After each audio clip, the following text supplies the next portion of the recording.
So I knew the moment that I came in here, I had one objective when I walked into this room, and that was to say something, to present, just so I could write on these freaking whiteboards. These are awesome, and I'm excited about this, but Troy, I may need your help getting some of the higher spots. Just nothing above the glass. So today I'm thinking about this, and I'm thinking about the whole, like, we're not here for ourselves, even though the number one purpose of any small business is what? To make as much money as humanly possible. Okay? That's why we're all here. But to do that, what do? We help each other. Okay? So what can I present in 10 minutes that will have a profound influence on every one of you if you apply what I say? So going through that thought process, as part of that, I kind of came up with something myself, and I have self-tagged February, piggybacking off of Radon. Hey, February is Love Your Gut month. So I have the challenge of going through what your gut is, what it does, and how to take care of it now in 8 minutes and 45 seconds. So it's a daunting task. We're going to go fast, and I'm going to finish with 5 things that you can start doing tomorrow to help improve your overall health, to lose a little weight, and to get outstanding energy. So here we go. You guys ready? All right. When we're talking about the gut, what do you think the number one organ is that we're talking about?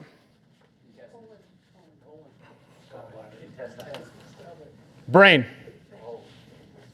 Your brain and your gut. I love it. Hey, your brain and your gut are inseparably connected. You cannot affect your brain without affecting your gut. You cannot affect your gut without affecting your brain. There are many, many studies that basically they took a bunch of mice, they whacked them on the head. Who wants that job? When they whacked them on the head, they saw a bunch of gut enzymes come out of these mice, meaning the head injury was affecting their gut. You see the same thing going the other way. About 4 pounds of your body, your brain makes up about 4 pounds of your body, yet it consumes 30% of the energy that you put into your mouth. Whoa. Gut affects your brain. Okay? So I say the brain because the digestive process actually starts with smell. You walk into a room where they're cooking bacon, what's the immediate thing that starts to happen? Smile hits your face. You hit that smile, you start getting that endorphin rush, you start to salivate. That's the digestive process actually starting to happen. Okay, so digestion technically starts in the mouth, and I don't know how to draw a mouth without getting dirty comments from Troy. So we're going to pretend that this is a mouth and these are teeth. Hey, so you take that piece of bacon and you put it in your mouth and you start chewing, what happens? Salivation. What is in your saliva? Enzymes. You guys are on this. That is where you start to break down food. Hey, and if you do anything right now, start specifically chewing a little bit longer. Your stomach has no teeth. So you've got to chew up your food as much as possible. Some people say 20 times. That's freaking impossible for me when the food is really good. Okay, so you put the food in your mouth, you start chewing it up, it starts breaking it down. Where's it going to go next? It goes into that's a stomach, I promise. Hey, yes, it does, I know. In your stomach, you have this stuff called hydrochloric acid. What is hydrochloric acid? Helps break down protein into amino acids so they can go to the next step and be absorbed. What's one of the main drugs that is sold in America? Omeprazole. It's now over the counter. It's a heartburn medication. Here's the problem. Most people do not produce enough HCl, so they don't have enough stomach acid. So why do you get heartburn? It's because that ribeye steak goes into your stomach. There's not enough enzymes to break it down, so it sits down there and putrefies. And the stuff that you feel coming back up is lactic acid, not hydrochloric acid. But you go to the doctor and say, I have heartburn, and acid is acid. So what do? They put you on a proton pump inhibitor, which reduces even more your ability to produce HCl. Without proper stomach acid, you got this little, when your food leaves your stomach, you have this little thing right here that hangs off of your liver called your gallbladder. Without stomach acid, your gallbladder can't secrete that stuff called bile. And without bile, you can't absorb fat. Okay, so if you have a liquid that's sitting inside of a reservoir for a long period of time, what happens? What's that? It gets gross. Okay, what? I heard something over here. It starts to rot. And in the case of the gallbladder, if we're not getting a full gallbladder ejection, we start to form stones. Hey, what's the medical answer for stones? Yank out the gallbladder because we don't need it. It's just an accessory. Bull. You need it. You need it because you need to absorb that fat because guess what the brain is made out of? Fat and cholesterol. Don't get me started on cholesterol. We'll go way over the 4 minutes that I have left. Okay? The next step of the process, we're going to dump into the small intestine. I have to label these things because I cannot draw. Okay? The small intestine is a barrier system. It's a filter. You have these cells. We could spend an hour talking about just the small intestine, but we have these cells that are basically tightly packed together that upon certain signals, they open up and allow food and broken down food to enter into your bloodstream where you can use it as fuel. Unfortunately, the standard American diet, the stress we live under, radon gas, and other environmental toxins will actually start to break apart those intestinal cells, and so they no longer open and close, they just stay open. And when they stay open, whole proteins enter in your bloodstream, your immune system goes, what the hell is that? And starts creating this inflammatory attack. Okay, and what's the result of that? Autoimmune disease, skin problems, Alzheimer's, dementia, diabetes, blood pressure. I could go on and on and on. Okay, all because this part of the system is broken down. Okay, from there, we're going to go into the colon where we absorb water and our fat-soluble vitamins, which are A, K, E, and D. How are you going to remember fat-soluble vitamins? Does anyone want to see a fat guy naked? A, K, E, D. That's how I remembered it. Okay. Now, the colon also has a ton of bacteria in it, which we cannot survive without that bacteria. Okay. Here's the problem. When we are born, if we are a C-section birth, we never get introduced to this normal flora of what's supposed to be in the mom's vaginal canal. There's no introduction to that. There's no inoculation. That's an immune system that's not going to develop appropriately. Or an infant that gets a constant ear infections is constantly put on antibiotics. They're never going to have a normal immune system because of those antibiotics because we're killing off that normal flora from the get-go. Okay, so if we can say anything about this, there is a sphincter muscle right here. Yes, the word sphincter makes me giggle every time. Okay, that closes off so there's the bacteria from the colon cannot get up into the small intestine. And if we are under chronic stress and we're always freaking out about something, hey, that's a fight or flight response, which is exactly opposite what we need, which is feed and breed. Hey, this muscle gets weak and all of a sudden the bacteria from the colon starts leaking over into the small intestine and literally all hell breaks loose. Okay, inside of this bacteria, how am I doing? 1 minute, holy crap, 1 minute left. Inside of the colon, this bacteria is a constant battle of good gut bugs and bad gut bugs. The standard American diet and lifestyle and stress and all the garbage that we eat helps proliferate and grow the bad gut bugs, and the good gut bugs never have a chance. Here's the problem. Okay, think of it this way. The bad gut bugs eat your nutrients and poop out toxins. We have a toxic colon. The good gut bugs eat toxins and poop out nutrients. So if you want to take care of your gut, part of it is managing that good versus bad. Okay, and then finally, your gut will actually end in the rectum where waste comes out. Okay, for Troy's sake, we're not going to spend time talking about that. Okay, so 5 things. What do we want to do? Number 1, eat a paleo diet.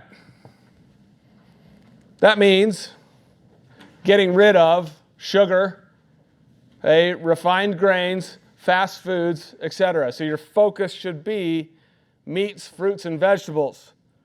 For our weight loss program, we focus on low glycemic fruits and vegetables. So I tell people to kick out, while they're healing, bananas, pineapples, mangoes, and grapes. By the way, if anybody wants me to email the program packet to them, just give me your email address. I'll send it to you. Or I'll send it to Troy, and you'll just send it to the group. Okay? And then for vegetables, kick out potatoes, corn, peas, and carrots. Yes, I make a living in Idaho telling potato farmers they cannot have potatoes. It's fun. That's number one. Number two, hey, what do we want to drink? Thank you. What are we going to kick out? Everything else. Pretty much everything else. Hey, do you know that there is no difference in obesity rates between people that drink sugar soda and diet soda? No difference. They both increase your appetite, so you eat more food. Hey, aspartame, if you want to go down a wild rabbit hole, Google aspartame and start looking at what it really does. It turns into formaldehyde inside of your body. And formaldehyde exposure increases anxiety, depression, Alzheimer's, diabetes, and inflammation. Okay. Number three, change your oils. Go home and throw out every seed oil, every vegetable oil that you have in your pantry and replace it with extra virgin olive oil, coconut oil, avocado oil, and butter. Okay? Now, I would say ghee. I would say ghee because ghee is clarified butter, but if there's more help than that, then butter is like one of those do we really want to? I could make an argument that that's actually good for you. Hey, number 4 is probiotics. Hey, here's what I say about probiotics. If you have a healthcare practitioner that you trust, buy your probiotics from them. If you want my recommendations, I will give them to you, but do not buy them from the box store. Do not think that the stuff that they put in yogurt is going to do you any good whatsoever. Hey, speaking of yogurt, when you look at a food that comes in a box or it has a barcode, and they make a health claim on that food, they are lying through their teeth, or they're hiding something.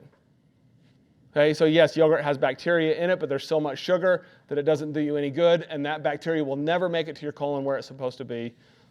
Are we clear on that? Okay. Last but not least, number 5 is develop a meditation practice, because that sympathetic, parasympathetic balance is so important to your gut health. If you meditate every day, you put yourself in a parasympathetic state, and things will improve greatly for you. Absolutely. Do they all cause formaldehyde or whatever? No, sucralose is still new, and we don't. The jury is still out, okay? And really, the jury's still out for aspartame as well, but there's much, much more evidence leaning more and more. But the problem is, if we learned anything from 2020, we learned that government health agencies are influenced by pharmaceutical and food companies' money. They're full of crap. Okay? And I can actually show you specific examples. So sucralose, like I said, the jury is still out. If you're consuming that stuff on the daily, I'd be a little concerned. Hey, is it better than sugar? Yeah, probably. Maybe. Aspartame is definitely just as evil. So there's my answer. Colt. Can you touch on what EOE is and if the proton pump inhibitor is actually good or bad for that? On what is? EOE, the proton pump inhibitor, Metrazole or whatever you're talking about. So it does what they say it does, right? It shuts down the proton pump inhibitor, but it's just masking a problem. It's not getting to the root, it's just covering a symptom. The root is consumption of foods that aren't beneficial to the stomach. So short term, yeah, they're great. Long term, let's figure out what the heck's wrong so we don't have to keep taking that stuff for the rest of your life. So I say there's the trio of Alzheimer's. Hey, the trio is cholesterol medications because you're lowering cholesterol, which the brain is made out of. Proton pump inhibitors because you're lowering overall protein, you can't absorb fat. And then metformin because your blood sugar is just jacked, and we need to figure that out anyway because type 3 diabetes Alzheimer's is type 3 diabetes. Yes? Would paleo potentially help solve SIBO? Yes, with some other. Solving SIBO is a big part. SIBO is small intestinal bacterial overgrowth. That's when the bacteria comes from the colon and it gets dumped into the intestine. It will certainly decrease the inflammatory component of it, but there's some other steps that need to be taken as well. Or is it like a lot of over-the-counter probiotics that can be work? Yes. Read the ingredients of the over-the-counter stuff. Yeah, because there's like the one kind which like Floristore is like the only one that's like the other kind that I'm always wary of companies that make claims like this is the only one that does such and such, and being on the ingredients of probiotic. read your labels. So what do you recommend? Probiotic wise. Doesn't have it. Like what ingredient are you supposed to not have? I can't remember. You look at like most probiotics, it's like a certain whatever, Citobillus, whatever. And like I just know that Floristore is the only one that I found that was like a different. Yeah. And I read about SIBO, but I actually don't know that I have SIBO. I was just curious. I'd be interested to talk to you some more later. But as far as like just general a general probiotic, there's a company called Master Supplements, and just to be 100% transparent, I do some work for them. They're the best that I've found as far as like, hey, here's a general one that you could take and your grandma could take. But if there's some other gut issues that are happening, there's definitely different strains that we want to talk about. But I'll put that in the email as well. So on the probiotics, like I know Wealth of Health has several different ones. Yeah. Are they probably okay? I mean, Wealth of Health does their research typically, but You're going to get a better product from Wealth of Health, and I'd feel much more comfortable if you went and bought them from them versus buying them from Costco or Target. Holy crap.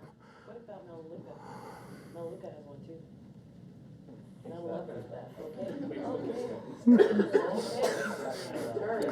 They're cleaner than some. They're not as holy as they say they are.